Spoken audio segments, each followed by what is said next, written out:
Hello everyone. आज आपण खूपच महत्त्वाच्या विषयाबद्दल जाणून घेणार आहोत. आजकाल बऱ्याचदा माझ्या क्लिनिकमध्ये असे पेशंट्स, असे पॅरेंट्स येतात आणि त्यांच्या मुलीचं वय फार कमी असतं, म्हणजे 8-9 असं एज असतं. आणि या वयात मुलींचे पिरियड्स यायला चालू झालेले असतात. आणि हे नॉर्मल आहे का?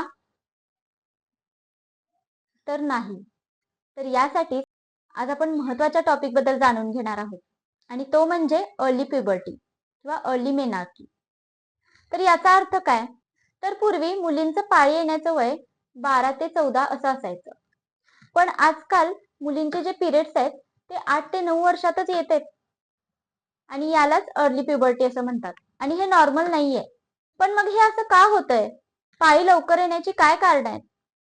तर सगळ्यात महत्त्वाचं म्हणजे बदललेली लाईफस्टाईल. त्यामध्ये सगळ्यात महत्त्वाचं येते ते म्हणजे जंक फूड, चुकीचा आहार किंवा हार्मोन्स असलेले पदार्थ, जसं की ब्रॉयलर चिकन किंवा प्रोसेस्ड फूड, हे देखील हार्मोन्सवर जास्त परिणाम करतात.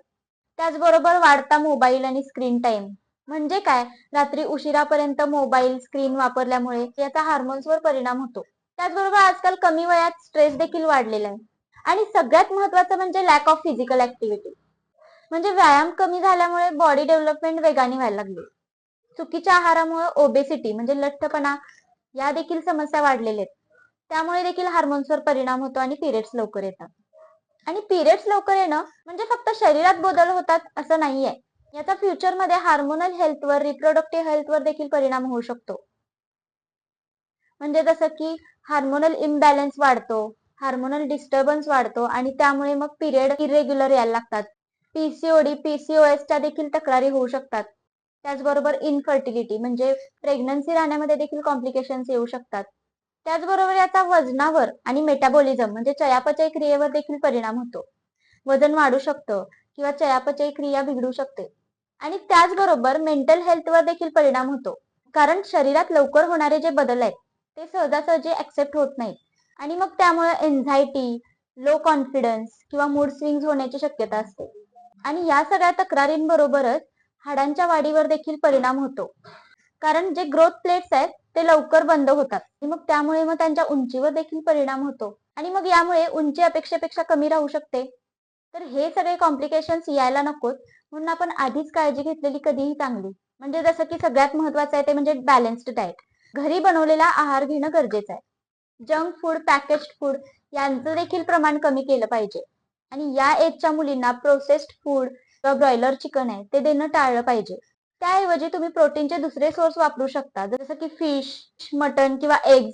यामध्ये देखील भरपूर प्रमाणात प्रोटीन असतं. तर त्यांचा देखील तुम्ही त्यांच्या आहारामध्ये समावेश करू शकता. त्यानंतर आहे व्यायाम.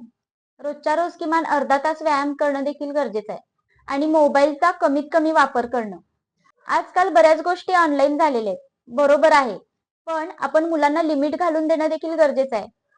म्हणजे जर एखादं लेक्चर बघायचं असेल किंवा एखाद्या एज्युकेशनशी रिलेटेड काही व्हिडिओ असेल तर त्याला तुम्ही लिमिट ठरवून देणं गरजेचं आहे. त्यामुळे त्यांचा स्क्रीन टाइम कमी होईल आणि ह्या कॉम्प्लिकेशन्स होणार नाहीत. आणि त्यानंतर सगळ्यात महत्त्वाचं आहे ते म्हणजे प्रॉपर स्लीप आणि स्ट्रेस मॅनेजमेंट.